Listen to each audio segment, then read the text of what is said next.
श्रीमत्परं गम्भीरत् स्याद्वादामोघलाञ्छनं जियात्रिलोक्यनाथस्य शासनं जिनशासनं शासनं जिनशासनं शासनं जिनशासनं।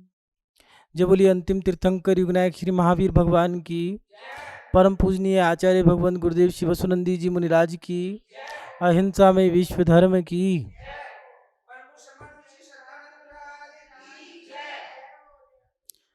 आत्म कल्याण के इच्छुक उपस्थित सभी धर्म प्रेमी पुण्य आत्मा एवं महानुभाव, धर्मात्माओं के जीवन में अनुष्ठानों का भी एक अलग ही महत्व है। चाहे वो अनुष्ठान 1 दिन के हों, 2 दिन के, 3 दिन के, 5 दिन के, 7 दिन के या 8 दिवसीय 10 दिवसीय विधान जो हैं अनुष्ठान है, उन अनुष्ठानों का समय समय पर अलग ही महत्व है। चाहे वो शांति विधान हो, चाहे वो पारसनाथ भगवान का विधान हो, चाहे 5 दिवसीय समोशरण विधान हो, चाहे 8 दिवसीय शीत चक्र महामंडल विधान हो या 10 दिन का 10 लक्षण विधान हो, इन विधानों का भी अलग अलग महत्व है। और इन सब विधानों से ऊपर विधान है, एक ऐसा अनुष्ठान है, वो सबसे बड़ा अनुष्ठान है, उसका नाम है पंच कल्याणक प्राण प्रतिष्ठा महामहोत्सव। जब हम अपने जीवन में एक भगवान विराजमान करने के लिए मंदिर बनाना शुरू कर देते हैं और किसी पाषाण को ला कर के उस मंदिर को संपूर्ण करने की कोशिश करते हैं, तो उस कोशिश को पूरा करने के लिए हमें पंच कल्याणक कराना पड़ता है। क्यों? क्योंकि उस पाषाण में प्राण प्रतिष्ठा की जाती है, इसलिए उस अनुष्ठान का नाम जो है वो नाम भी आपने रखा है पंच कल्याणक। वो 5 कल्याणक हैं जो भगवान की एक संतान गर्भ में आएगी, पहले फिर जन्म होगा, फिर दीक्षा लेती है और दीक्षा लेने के बाद ज्ञान होगा और फिर वो मोक्ष को प्राप्त कर लेती है। ऐसी वो एक आत्मा शरीर में जाती है और शरीर में जाने के बाद वो आत्मा परमात्मा बनती है। ये उसकी क्रियाएं हैं। उसके अंदर ऐसे ही पाषाण में पंच कल्याणकों के माध्यम से प्राण प्रतिष्ठा की जाती है, इसीलिए उसका नाम रखा है पंच कल्याणक प्राण प्रतिष्ठा महामहोत्सव। और कुछ धर्मात्मा लोग जब भगवान का मंदिर बनाते हैं और जिन बिंब को स्थापित करते हैं, उस बिंब में प्राण की प्रतिष्ठा कराने के लिए पंच कल्याणक कराते हैं। उस पंच कल्याणक को कराते समय उन्हें इस बात का ध्यान रखना पड़ता है कि हमें कुछ गलतियां हमसे ना हो जाएं, लेकिन वो ये नहीं जानते कि हमें कौन कौन सी क्रियाएं नहीं करनी है और कौन सी क्रिया करनी है। उस समय उनके मन में एक सवाल खड़ा रहता है, डर रहता है, जिज्ञासाएं रहती है। जितना छोटा विधान है उतनी छोटी चिंता है, जितना बड़ा विधान है, जितना बड़ा अनुष्ठान है, उतनी बड़ी बड़ी चिंता है। जैसे 1 दिन का विधान है तो छोटी सी चिंता है, 2-3 घंटे में कार्यक्रम पूरा हो जाएगा, 5 घंटे में हो जाएगा, 6 बजे से 12 बजे तक विधान पूर्ण हो जाएगा। लेकिन 2 दिन का विधान है तो 2 दिन की चिंताएं हैं, 5 दिन का अनुष्ठान है तो 5 दिन की चिंताएं हैं, अगर वही अनुष्ठान 10 दिन का है तो 10 दिवसीय चिंता है। लेकिन पंच कल्याणक प्राण प्रतिष्ठा महोत्सव में 10 दिन तक चिंता नहीं रहती। वो चिंता तो जब से मंदिर बनाना शुरू किया है और जब तक पंच कल्याणक ना हो जाए तब तक उन धर्मात्मा लोगों को चिंता रहती है कि ये सब कार्य संपूर्ण रूप से विधिवत तरीके से पूर्ण हो जाए, निर्विघ्न रूप से पूर्ण हो जाए। लेकिन पंच कल्याणक कराते समय हमें किन किन बातों का ध्यान रखना है हम ये नहीं जानते। उस समय किन किन बातों का ध्यान रखना है इसके लिए हम बहुत सारा प्रयास करते हैं, लेकिन हम जान नहीं पाते हैं। महानुभाव, आज उस पर थोड़ा सा हम दृष्टि डाल लें कि पंच कल्याणक प्राण प्रतिष्ठा महोत्सव कराते समय हमें किन किन बातों का ध्यान रखना चाहिए। सबसे पहली बात, पंच कल्याणक आप कहाँ कराओगे? आपने भगवान का मंदिर बना लिया है, जिन बिंब आप ले आए हो, जिन बिंब लाने के बाद अब आप प्राण प्रतिष्ठा महोत्सव कराएंगे। प्राण प्रतिष्ठा महोत्सव कराने के लिए आपको एक स्थान की जरूरत पड़ेगी। वो स्थान आप लोगों को ध्यान देना पड़ेगा। जिस स्थान पे आप पंच कल्याणक कराने जा रहे हो वो स्थान कैसा है, वहाँ पर शुद्धि है या नहीं है। इसलिए पंच कल्याणक प्राण प्रतिष्ठा महोत्सव कराते समय आपने जो जमीन देखी है उस जमीन की आपको शुद्धताई करानी होगी। 5 फुट गहरा गड्ढा खोद करके उसमें मल निकालना पड़ता है, शल्य चिकित्सा जिसको कहा है, वास्तु में मकान बनाते समय, मंदिर बनाते समय और इसके साथ साथ धार्मिक क्रियाओं में पंचकल्याण कराते समय आपको उस स्थान की शुद्धि की कराई जाती है। इसलिए स्थान की शुद्धि आपको करानी होगी। उसके साथ साथ आपने जो पंडाल बनाया है, वो पंडाल मात्र लोहे का ही नहीं बनना है। लोहे का जो पिलर खड़ा किया है, उस पंडाल के ऊपर जो पर्दे लगे हैं वो शुद्ध हैं या नहीं है। किसी के मरे में या किसी गंदी स्थानों में या भोग विलासिता की सामग्रियों में वो पंडाल इस्तेमाल ना किया गया हो। वो पंडाल भी आपको नया ही चाहिए। गलत गंदा, जिसमें मान लो किसी शादी में गया तो और वहाँ पर वो पंडाल लगा है और उसी शादी में आपने पंचकल्याण करा दिया है उसी पंडाल में। अब वो जो शादी थी वहाँ पर भोग विलासिता थी, मांस का सेवन हुआ है, शराब का सेवन हुआ है, सब कार्य हुए हैं। आप सब जानते हो शादियों में तो सब काम होते हैं, और वही पंडाल में उस आपके पंचकल्याणक में लग गया है। इसलिए पंचकल्याणक कराते समय आपको इस बात का भी ध्यान रखना है कि पंडाल जो बना है उसके वस्त्र, जो कपड़े लगे हैं उसमें, उसके साथ साथ जो सामग्री लगी है वो सब शुद्ध होनी चाहिए। ये कोई मजाक नहीं है। ये आप पंचकल्याणक प्राण प्रतिष्ठा महा महोत्सव करने जा रहे हो, जिसके अंदर हवाएं, फिजाएं, देव, देवियाँ, प्राकृतिक, इंसान, मनुष्य, देव, दानव, हर प्रकार के मानव यहाँ पर उपस्थित होंगे। इसलिए भगवान की प्रतिष्ठा करने जा रहे हो। इसलिए आप लोगों को यहाँ कोई मजाक का काम नहीं है, कोई खेल नहीं है, ये कोई व्यापार नहीं है। यहाँ पर आप धर्म की स्थापना करने जा रहे हो। एक मंदिर में जिनेंद्र भगवान स्थापित करने जा रहे हो। इसलिए उस प्राण प्रतिष्ठा महोत्सव करने से पहले जिस स्थान पे आपका पंचकल्याणक होना है वो स्थान आपका शुद्ध हो, उसके साथ साथ जो पंडाल आपने बनाया है वो शुद्ध हो, संपूर्ण सामग्री शुद्ध हो, धोखे नहीं आनी है, सब नई सामग्री चाहिए। आप कहोगे कहाँ से लाएं, तो भैया पंचकल्याणक हो रहा है, कोई छोटी मोटी चीज़ थोड़ी ना है। इसके साथ साथ जो वस्त्र लगे हैं पंडाल में वो, और जो सामग्री चढ़ाई जाएगी वो भी शुद्ध होनी चाहिए।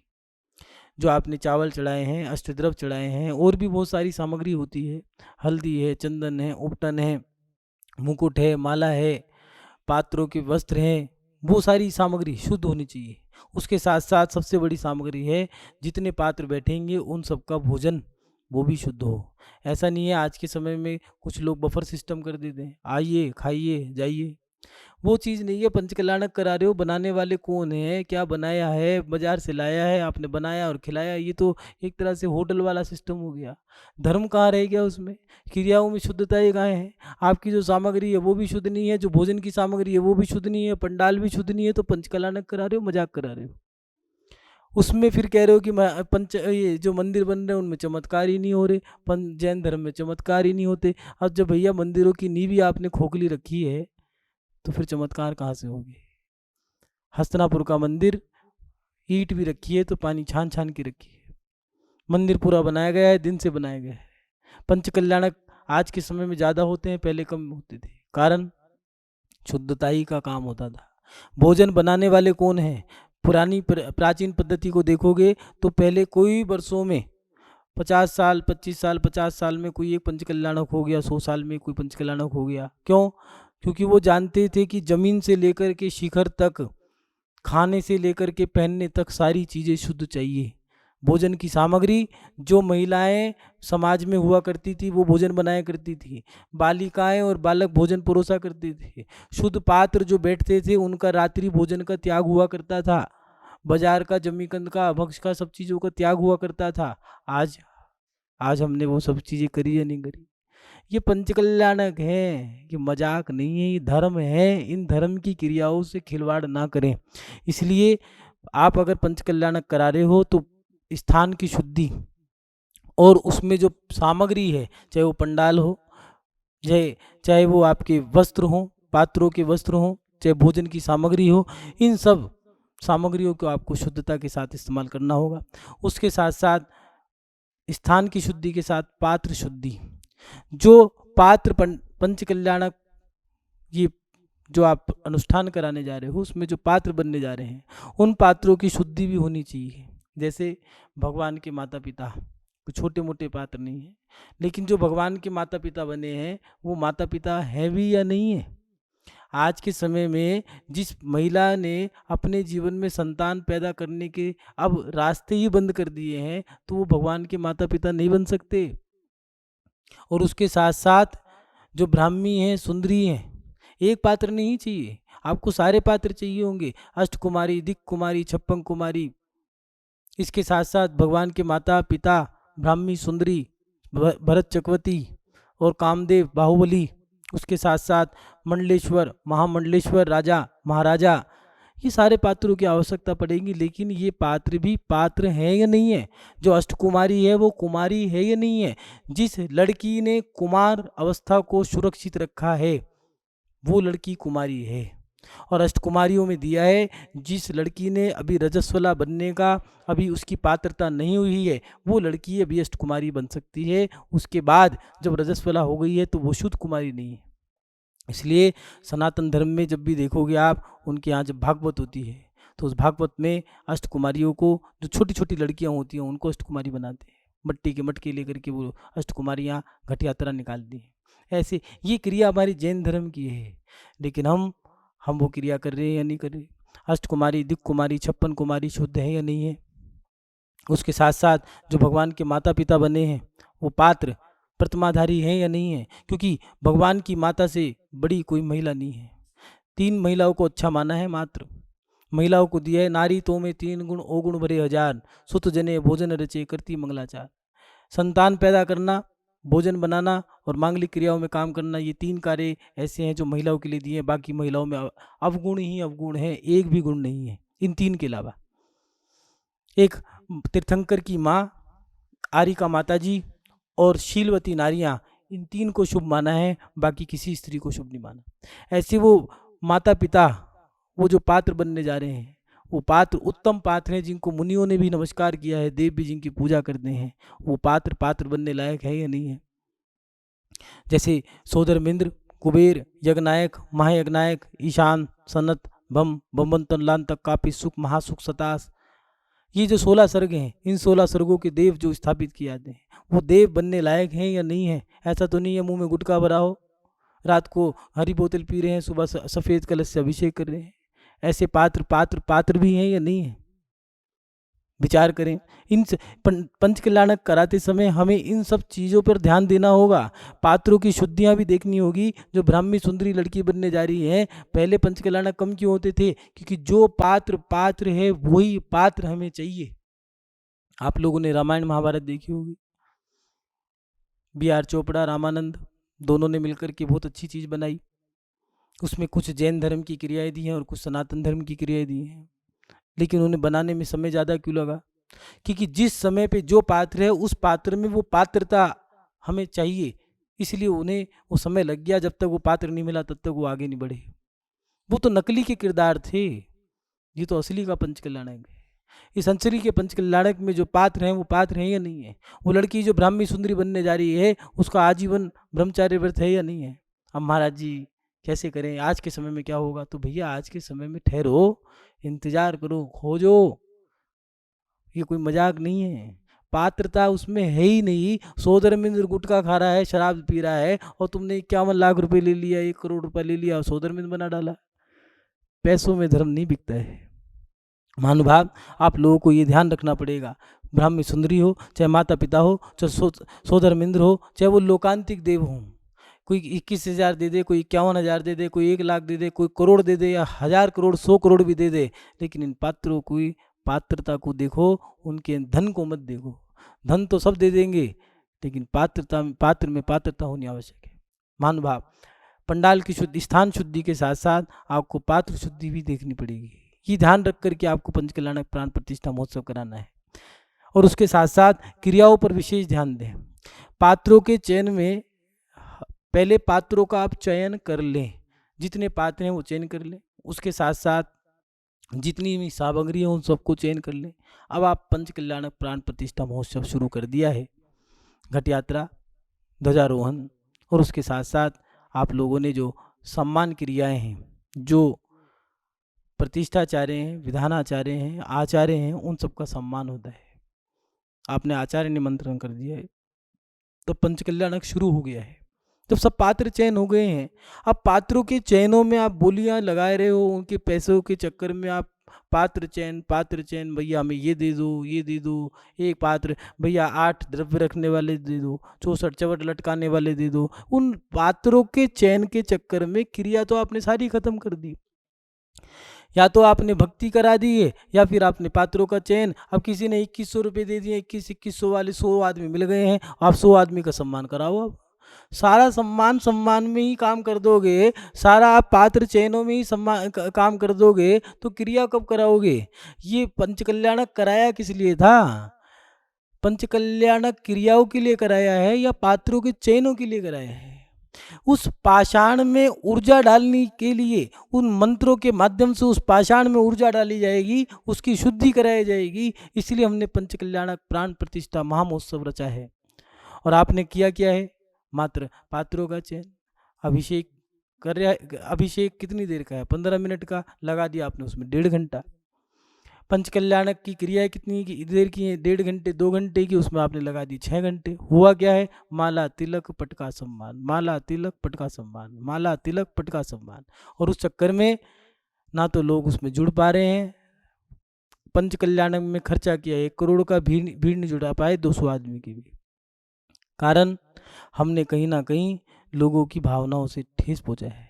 महानुभाव, वो जो पाषाण है, प्राण प्रतिष्ठा महामहोत्सव जो है, वो महोत्सव नहीं है, वो लोगों की श्रद्धाओं का केंद्र है। उस मंदिर में जाकर के लोग भगवान, जब वो भगवान जो पत्थर है वो पाषाण जब शुद्ध हो जाएगा, उसमें जब मंत्रों के माध्यम से उसकी शुद्धि की जाएगी, ऐसा वो पाषाण उसके सामने जाकर के लोग उसे भगवान कहेंगे। उस पाषाण के आगे लोग सर झुकाएंगे, उसको नमस्कार करेंगे, उसे अरहंत कहेंगे, उसे तीर्थंकर कहेंगे, उसे भगवान कहेंगे। उसके सामने जाकर के अपना दुखड़ा रोएंगे। कुछ लोग उसके सामने बैठ करके, पाषाण के सामने बैठ करके अपना ध्यान लगाएंगे। कुछ लोग उस पाषाण के सामने बैठ करके अपनी अंतरंग की भावनाएं भाएंगे। कुछ लोग त्याग करेंगे, कुछ व्रत लेंगे, कुछ नियम लेंगे, लेकिन आप उन सब की भावनाओं से खिलवाड़ ना करें। इसलिए पंचकल्याणक कराते समय ये कोई हंसी मजाक का काम नहीं है, ये बहुत बड़ा काम है। जब आप घट यात्रा निकालते हो, ध्वजारोहण करते हो, उस ध्वजारोहण के समय में 10 दिक्पालों का आह्वान होता है। 10 दिक्पाल माने 10 दिशाओं के जितने भी देवी देवता हैं उनका आह्वान करके बुलाते हो कि हम दिने भगवान का ये पंचकल्याणक प्राण प्रतिष्ठा महोत्सव करने जा रहे हैं, आप सभी देवी देवता आओ और आकर के इस पंचकल्याणक में शामिल हों, भगवान का अनुष्ठान आप भी करें। और उसका संकेत वो दिशाओं में हवाओं के माध्यम से, बारिश या धूप के माध्यम से वो संकेत करते हैं। गर्मी के समय में हवा चला करके, सर्दी के समय में धूप निकाल करके, ये अलग अलग समय में, बरसात के समय में बारिश रोक करके ये संकेत करते हैं कि हम आपके धर्म के अनुष्ठान में हम हैं। आप नीचे के जो मनुष्य लोग के काम है आप वो करो, हम देवलोक की क्रियाएं हम करेंगे। किसी भी प्रकार का संकट नहीं आने देंगे। ऐसे उस अनुष्ठान में सभी देवी देवताएं शामिल हैं। इसलिए उन जब जिस अनुष्ठान में देव, दानव, मानव सभी प्रकार के लोग त्रियंश वहाँ पर उपस्थित हो रहे हैं, ऐसे अनुष्ठान से आप खिलवाड़ ना करें। महानुभाव, बहुत सोच समझ के फूक फूक के कदम रखने हैं, क्योंकि अगर किसी की भी भावनाओं को ठेस पहुँचता है तो उसका जो कर्म का बंद किया है वो बंद आपको भोगना पड़ेगा। इसलिए कभी कभार ऐसा भी होता है, पंचकल्याणक कराने के बाद रिजल्ट अच्छे आने की जगह बुरे भी आ जाते हैं। मंदिरों के अंदर धर्म ध्यान कम, लड़ाइयाँ भी ज़्यादा हो जाती हैं, मारपीट भी हो जाती हैं। उसका रिजल्ट जैसा किया था वैसा फल आ रहा है। इसलिए पंचकल्याणक कराते समय पंडाल की शुद्धि, पात्र शुद्धि और क्रियाओं पर विशेष महत्व दें। महानुभाव, पात्रों के चयन में समय व्यर्थ ना करें। आपने जो क्रियाएं हैं उन क्रियाओं में जो आपने विधान है, जो हवन है, पंचकल्याणक प्राण प्रतिष्ठा के साथ साथ आप लिखते भी हो नीचे पत्रिकाओं में, आपने पढ़ा भी होगा, विश्व शांति महायज्ञ। ये एक विश्व शांति महायज्ञ एक ऐसा यज्ञ है, ये बार बार नहीं होता है, विशेष कार्यक्रमों में होता है। या तो पंचकल्याणक के समय में होता है या सिद्ध चक्र विधान के समय में होता है, या फिर जैन धर्म के अंदर दिगंबर साधु के सानिध्य में जो अनुष्ठान होते हैं, उसमें जो हवन होते हैं, उस हवन में यागमंडल विधान इत्यादि में जो ये विश्व शांति महायज्ञ है। और आपने वो क्रियाएं तो करी नहीं है, बाकी सब काम करे हैं। 1.5-2 घंटे तक तो आपने आरतियों में लगा दिया है, आपने भोजन में 4 घंटे लगा दिए हैं, आपने सम्मान के अंदर 6 बजे से 3 बजे 9 बजे विधान पूरा होना था, 12 बजे 1 बजे 2 बजे 9 बजे जो समाप्त होना था, आपने जो 12 बजे या 1 बजे 2 बजे समाप्त करा है, वो 5 घंटे आपने कहाँ लगाए।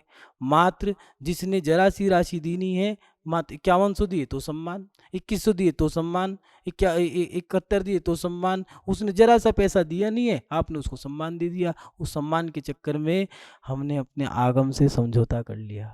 तो महानुभाव, इस पे थोड़ा सा ध्यान दें। और उसके साथ साथ प्रतिष्ठा कराने वाले जो पात्र हैं, एक प्रतिष्ठा में शामिल होने वाले पात्र हैं, एक प्रतिष्ठा कराने वाले पात्र हैं। कौन कौन? विधानाचार्य, प्रतिष्ठाचार्य, आचार्य।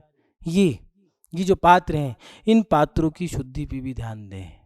जी हाँ, बात थोड़ी कड़वी है, लेकिन आप लोगों को सुननी भी पड़ेगी और माननी भी पड़ेगी। पात्रों का भी चयन जो करा है उसमें आपने शुद्धताई रखी है, तो प्रतिष्ठाचार्य, विधानाचार्य और आचार्य जो हैं उनकी भी शुद्धताई का ध्यान रखिए। जो विधानाचार्य हैं वो विधानाचार्य हैं या नहीं है?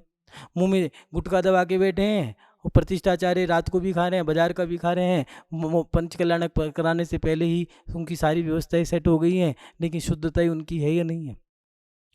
जो मांग कर पैसा लेकर के प्रतिष्ठा कराते हैं वो प्रतिष्ठाचार्य वैलिड नहीं है। जो मुट्ठी बीच करके, जो सरस्वती का व्यापार नहीं करते हैं, जो सरस्वती को बेचते नहीं हैं, वो प्रतिष्ठाचार्य वैलिड हैं। पूज्य आचार्य गुरुदेव श्री वसुनंदी मुनि महाराज कभी भी, जो उनके सानिध्य में मनोज जी शास्त्री, आहार जी से या और भी जो प्रतिष्ठाचार्य हैं, कभी भी हमने देखा नहीं है उन्होंने पैसे मांगे हो। गुरु जी कहा करते हैं, मुट्ठी बीच के जो दें वो ले लेना। और मुट्ठी, ये वो कहावत भी है, बिन मांगे मोती मिले, मांगे मिले ना भीख। मांग करके उतना ही मिलेगा जितना मांगोगे, बिन मांगे क्या पता तुम्हें सर का ताज भी दे देते। इसलिए जो मांग करके लेते हैं उनसे, उन व्यापारियों से पंच कल्याणक मत कराओ। ये भावनाओं का पिंड है, ये भावनाओं का केंद्र है, ये भावनाओं का जिनबिंब बनने जा रहा है। ऐसे उस पंच कल्याणक में विधानाचार्य, प्रतिष्ठाचार्य, उनकी शुद्धि देखें। वो विधानाचार्य कैसे शुद्ध है या नहीं है? क्या ऐसा तो नहीं व्यापारी हैं, 5 दिन के लिए तो राम राम जप रहे हैं और उसके बाद सब काम कर रहे हैं? प्रतिष्ठाचार्य कैसे हैं? आचार्य द्वारा पंडित है या नहीं है? माने उनको आचार्य ने प्रतिष्ठाचार्य की उपाधि दे दी है या नहीं है? ऐसा नहीं है हर कोई व्यक्ति अपने साथ अपने नाम के पीछे प्रतिष्ठाचार्य लिख दे, ऐसा नहीं। और उसके साथ साथ आचार्य, जी हाँ, ये जैन धर्म के भगवान का कटघरा है। यहाँ पर तो सब चीज़ शुद्ध होनी जरूरी है। वो आचार्य आचार्य हैं या नहीं है? उनके गुरु ने उनको आचार्य बनाया है या समाज ने आचार्य बनाया है? अगर कोई गुरु ने उनको आचार्य बनाया है तो वो सही है। कम से कम आचार्य के साथ 5 साधु होने जरूरी हैं। कहीं वो आचार्य सिंगल तो नहीं है, अकेले तो नहीं है? अगर हैं तो वैलिड नहीं है अभी। इसलिए प्रतिष्ठाचार्य के साथ साथ विधानाचार्य, प्रतिष्ठाचार्य और जो आचार्य हैं वो भी शुद्ध हो। आचार्यों की आज्ञा से, जो गुरु आज्ञा में है वो आचार्य, और अगर उनके गुरु चले गए हैं तो जिन्हें गुरु ने आचार्य बनाया है वो आचार्य। और अगर आचार्य नहीं आ रहे हैं, अगर साधु परमिष्ठी या उपाध्याय परमिष्ठी आ रहे हैं तो वो गुरु की आज्ञा से आ रहे हैं, कैसे आ रहे हैं? आचार्य से जाकर के आप निवेदन करें, हे आचार्य परमिष्ठी, हमारा ये भाव हुआ है पंच कल्याणक कराने का, आप हमें स्वीकृति प्रदान करें। अगर वो नहीं आ सकते अस्वस्थता के कारण या किसी कारणवश, तो अपने किसी शिष्य को, आज्ञानुवर्ती शिष्य को आपके पास भेजेंगे। याद रखना, जब आप ये क्रिया करोगे तो आपको लाभ होगा। तन मन धन इनका लाभ नहीं होता है, लाभ होता है भावनाओं का। आज भौतिक विलासिता के समय में लोगों ने धन के लाभ को लाभ मानना शुरू कर दिया है, धर्म के लाभ को महत्ता नहीं देते हैं। इसलिए धन का लाभ है, धर्म का लाभ धर्म का लाभ है। तो महानुभाव, पात्रों के चयन के साथ साथ जो प्रतिष्ठा कराने वाले पात्र हैं, विधानाचार्य, प्रतिष्ठाचार्य और उसके साथ साथ आचार्य, और भी जो पात्र हैं, छोटे छोटे पात्र हैं जैसे संगीतकार इत्यादि, आप सभी लोग उन पे भी थोड़ा ध्यान दें। महानुभाव, गुरुद्वारा, मस्जिद, चर्च जब बनता है तो आप लोग देखते होंगे गुरुद्वारे में सब सिख काम करते हैं, मस्जिद बनती है तो सब मुसलमान काम करते हैं, लेकिन जैन मंदिर बना है तो किसने काम किया? पंच कल्याणक करा रहे हो तो उसमें जो पात्र हैं वो तो जैन ले आओ। जो पात्र बन रहे हैं वो जैन, बजाने वाले, गाने वाले, उन जैनों से संपर्क कर लो। क्या जा रहा है? 2 रुपये महंगे ले लेंगे, लेकिन अपने जैन भाइयों को आप लोगों को स्थान देना चाहिए। महानुभाव, हम इन सब चीज़ों को ध्यान में रखते हुए आप लोगों को पंच कल्याणक प्राण प्रतिष्ठा महोत्सव करानी चाहिए। उसके साथ साथ कुछ चीज़ें और हैं ध्यान देने योग्य। पंच कल्याणक कराने से पहले ही पाषाण को अच्छे से परख लें। पाषाण में किसी प्रकार की नुक्स ना हो, छोटा बड़ा ना हो, टूटा फूटा ना हो, यहाँ तक कि किसी मूर्ति में किसी प्रकार का दाग ना हो। आज के समय में पाषाण पे पॉलिश करके, पत्थरों पे पॉलिश करके, जैसे आज के समय में टाइल आती है, ऐसे पत्थरों पे भी बढ़िया सी पॉलिश करके दे देते हैं। 5 साल 10 साल बाद वो पॉलिश उतर जाती है, पत्थरों पे निशान रह जाते हैं। पानी डाला तो उस पे पानी का निशान हो गया है, यहाँ पर निशान पड़ गया है, वो धीरे धीरे पॉलिश हटती जा रही है, निशान निकलते जा रहे हैं। इसलिए प्रतिष्ठाचार्य, ब्रह्मचारी, ये उनका काम है इस चीज़ों पे ध्यान रखने का। उसके साथ साथ पंच कल्याणक के बाद पात्र अपनी पात्रता की गरिमा बनाए रखें। जैसे लड़कियां हैं, बालिकाएं हैं, युवा हैं, जैसे अष्टकुमारी, दिक् कुमारी, 56 कुमारी, लोकांतिक देव, ये जो पात्र हैं, ये पात्र जो बनने जा रहे हैं, पात्र तो बन गए, लेकिन पात्र बनने के बाद आप ऐसा काम कुकृत्य ना करें जिससे उन पात्रों की भी अभिनय हो, उनका उपहास हो। अगर कोई सोदर मिंद्र बन गया है या भगवान के माता पिता बने हैं, कोई लड़की अष्टकुमारी, दिक् कुमारी, 56 कुमारी बनी है, या फिर ब्राह्मी सुंदरी बनी है, तो जीवन में कोई ऐसा काम ना करें जिससे उन पात्रों का भी उपहास हो, क्योंकि आपने उन पवित्र पात्रों का स्थान प्राप्त किया है। तो ऐसे अभी कभी जीवन में कुकृत्य ना करें। पंच कल्याणक हो गया है, अब सोदर मिंद्र जी पार्टी दे रहे हैं होटलों में, रात को पार्टी चल रही है, उस रात की पार्टी में सफ़ेद पीली नीली सारी प्रकार की बोतलें चल रही हैं, तो वो सोदर मिंद्र बने हैं, क्या करें। तो महानुभाव ऐसा काम ना करें, उसका रिजल्ट बुरा ही आएगा, और बुरा रिजल्ट आपके सामने, कई लोगों के सामने तो आ भी गया होगा। इसलिए पात्रों की पात्रता, जो पात्र बने अपनी पात्रता बनाए रखें। उसके साथ साथ पंच कल्याणक के बाद उपकार की क्रिया होती है, एक उपकार की क्रिया होती है, उसको ना भूलें। कौन सी उपकार की क्रिया? पहले जब पंच कल्याणक होता था तो प्रतिष्ठाचार्य को हाथी पे बिठा करके भ्रमण कराया करते थे। मुनि महाराज आते थे, सम्मान से लेके आते थे, सम्मान से छोड़ के आते थे। उनके साथ में जितने त्यागी व्यक्ति होते थे, ब्रह्मचारी, ब्रह्मचारिणियाँ, आरिकाएँ, उन सबको वस्त्र दिया करते थे। संघ में आहार दान की क्रियाओं के लिए धन दिया करते थे, सामग्री दिया करते थे। अब पंच कल्याणक कराया, मुनि विहार कर गए, बस स्टैंड से पीछे लौट आए। ये क्रिया नहीं है। उपकार की क्रियाएं आप ना भूलें, क्योंकि उस मुनि महाराज ने इतनी दूर से चल के आए थे, कोई 500 किलोमीटर, कोई 1000 किलोमीटर को कहाँ से आए थे।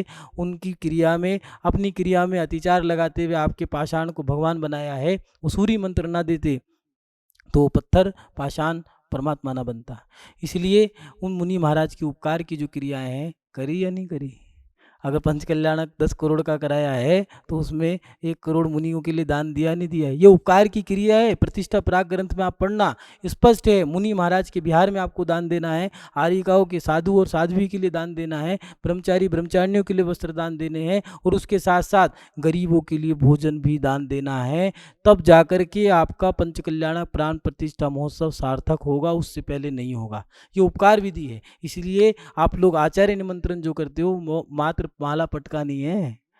वो आचार्य निमंत्रण पर जो ब्राह्मण, जो विद्वान प्रतिष्ठाचार्य जो हैं, उनको गायें, उनको वस्त्र, उसको मकान, जितना ज्ञान दान आता है वो ज्ञान दान सब उनको जाता है। जो नहीं मांगते, जो मांगते हैं उनसे तो पंच कल्याणक कराने के लिए मना किया है, क्योंकि विद्या को बेच रहे हैं। और उसके साथ साथ मात्र औपचारिक कार्यों के लिए पंच कल्याणक ना करें। जैसे किसी ने कॉलोनी काटनी थी, पंच कल्याणक करा दिया, भगवान रख दिए चबूतरे हुए, पंच कल्याणक करा दिया। भैया औपचारिकता नहीं है, ये 3 लोग के नाथ हैं। अगर गलती से भी कोई व्यक्ति ऐसा कर रहा हो तो ना करें। क्यों?